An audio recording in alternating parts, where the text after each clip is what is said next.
This is a story about the people we walk past without seeing, the quiet strength that keeps going when no one is watching, and the moment a man with everything finally understood what mattered.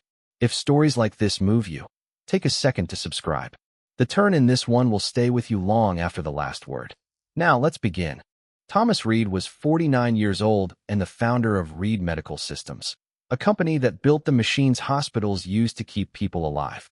His home sat on 3 acres in River Oaks, all white stone and tall windows that glowed gold after dark. People called him one of the most powerful men in Texas. He had spent 20 years building that power. He had spent the last 8 months planning a wedding to the woman everyone said was perfect for him. Her name was Caroline Blake, 34. Sharp smile, perfect posture. She came from old money and knew exactly how to move through rooms full of important people. She had chosen the china patterns and the guest list and the date. In 6 weeks, they were supposed to stand in front of 400 people and promise forever. Grace Sullivan was 33. She had worked in Thomas's house for 3 years. She arrived at 6 every morning, cleaned the floors until they shone, folded the linens the way Caroline liked them, and left after dark with quiet steps. She never complained. She never asked for anything extra. Most of the guests who came to the mansion never learned her name. Thomas had always thought he treated his staff well. He paid above the going rate. He said thank you when he remembered. But one afternoon in late October, he looked at the household accounts and noticed something that did not sit right. Grace's hours had been cut by almost a third over the past 2 months. Her pay had dropped with them. There was no note from her asking for the change. Only a short message from Caroline. Household efficiency. Approved. That same evening, Thomas saw Grace standing alone in the back hallway after a dinner party. Her shoulders were tight. Her hands were clasped so hard the knuckles had gone white. Caroline walked past her without a glance and said, loud enough for the remaining staff to hear, "The silver still has fingerprints on it. Fix it before you leave. And try not to look so exhausted in front of the guests. It's embarrassing." Grace only nodded. "Yes, ma'am." Thomas stood in the doorway of his study and watched her walk away. Something small and uncomfortable lodged in his chest. He told himself it was nothing. A long day. A tired employee. He went back to his desk and tried to work. The feeling stayed. 2 nights later, he did something he had never done in 3 years. He looked up her address. He told his driver to wait at the curb. Then he climbed the stairs alone. The hallway smelled of old paint and cooking oil. He knocked on the door of 2B. There was a long pause. Shuffling. The soft click of a chain. When the door opened, Grace stood there in a faded sweater, hair pulled back, eyes wide with pure shock. "Mr. Reed," her voice was barely a whisper. "Is something wrong?" I should have called," he said. "I just wanted to check on you."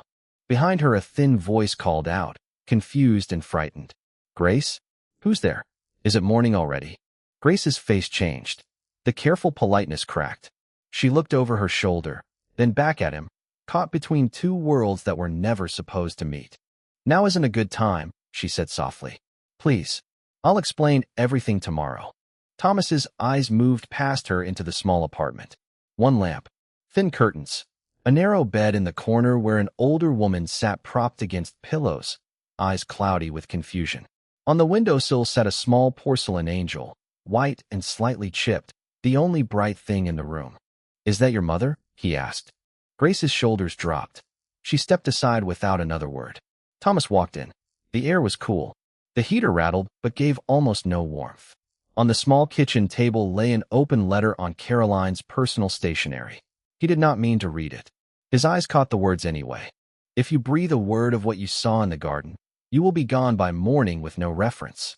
Keep your mouth shut, and you may keep the scraps of hours I still allow you. Remember who signs your checks." Grace saw him looking. Her face went pale. "Please don't," she whispered. "She'll know it was me." Thomas picked up the letter.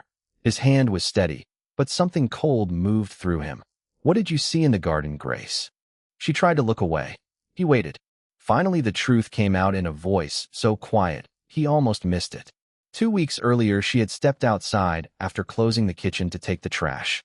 She had seen Caroline with Mark Ellison, the company's chief financial officer, standing too close under the lights.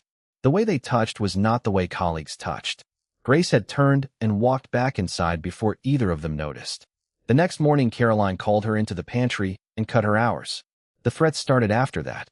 Thomas stood in that small apartment for a long time, listening to the soft, confused murmurs of Grace's mother and the quiet sound of Grace trying not to cry.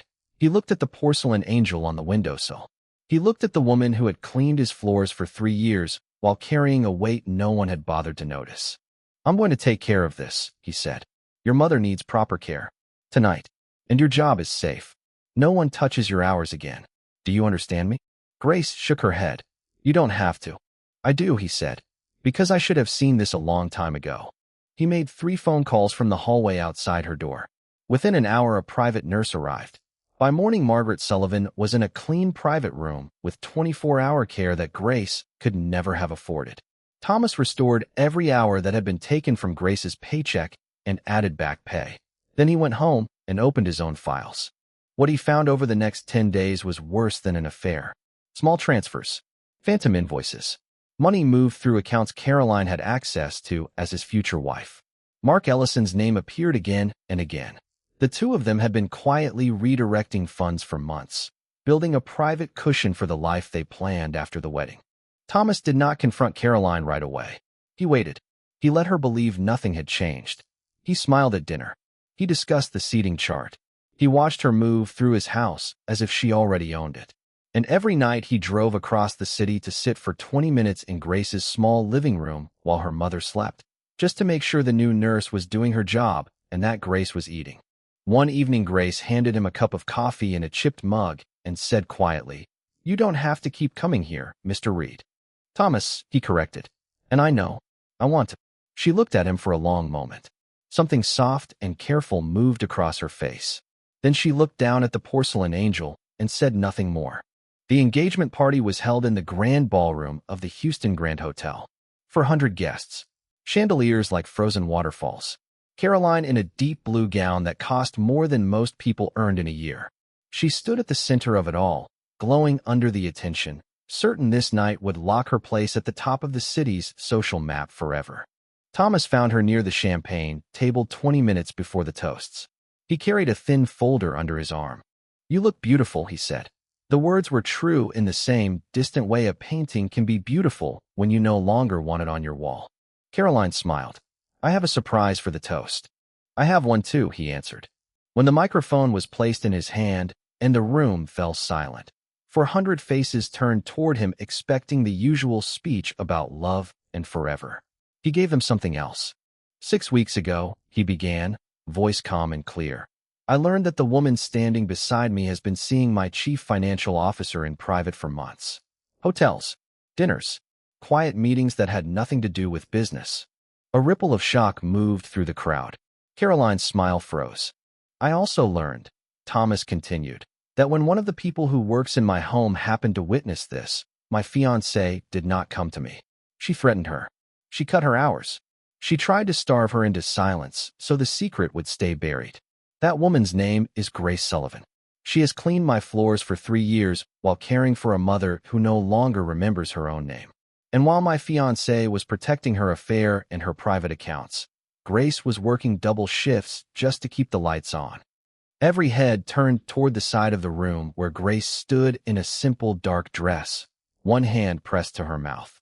Thomas had asked her to come, not as staff, as a guest. Caroline's face had gone white. "Thomas, not here. The engagement is over," he said, still looking at the crowd. "Effective tonight. And any further attempt to harm or silence the people who work for me will be met with the full weight of everything I have." He set the microphone down. He did not watch Caroline leave. He walked straight across the silent ballroom to where Grace stood shaking. "You didn't have to do that in front of everyone," she whispered. "Yes," he said. "I did. You spent 3 years being invisible in rooms like this. I wanted every person here to see you clearly." 6 months later, the porcelain angel sat on a clean windowsill in a bright apartment closer to the medical center. Margaret Sullivan had good days and hard days, but she was never alone. Grace no longer worked as a maid. She managed the household staff for Reed Medical Systems with the same quiet dignity she had always carried. Only now people said her name when they walked into a room. Thomas still visited sometimes, not as a boss, as a man who had finally learned how to look at the people standing right in front of him. If this story is touching your heart, take a moment to like this video and tell me in the comments, where in the world are you watching from? Stories like this only reach the people who need them when you share them. The lesson is simple.